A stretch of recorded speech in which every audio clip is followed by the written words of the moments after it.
ধান চাষের ক্ষেত্রে খুব সাধারণ একটা সমস্যা হলো শীত ব্লাইট বা খোল পোড়া রোগ। তো খোল পোড়া রোগ যদি হয় তাহলে সেই ক্ষেত্রে আপনাদের কি করণীয় আছে সেটা আমি বলবো কৃষিবিদ মোহাম্মদ রসুল হোসেন, বিডি ফার্মারের পক্ষ থেকে। চলুন আমরা দেখে আসি খোল পোড়া রোগ হলে আসলে ধানের গাছ দেখতে কেমন হয়। তো খোল পোড়া রোগ সাধারণত ধান লাগানোর 40 থেকে 45 দিন পরে এই খোল পোড়া রোগের আক্রমণটা শুরু হয়ে থাকে।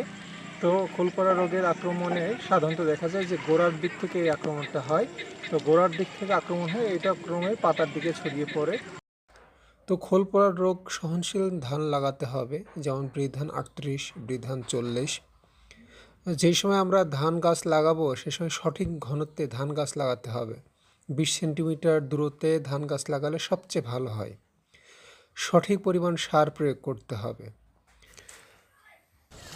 যদি আপনার ধানের ক্ষেতে খোল পোড়া রোগের আক্রমণ হয় তাহলে প্রতি বিঘা জমিতে 5 থেকে 8 কেজি পটাশ সার উপরি প্রয়োগ করতে হবে। পানি সেচ দিতে হবে এবং সেটা শুকিয়ে ফেলতে হবে।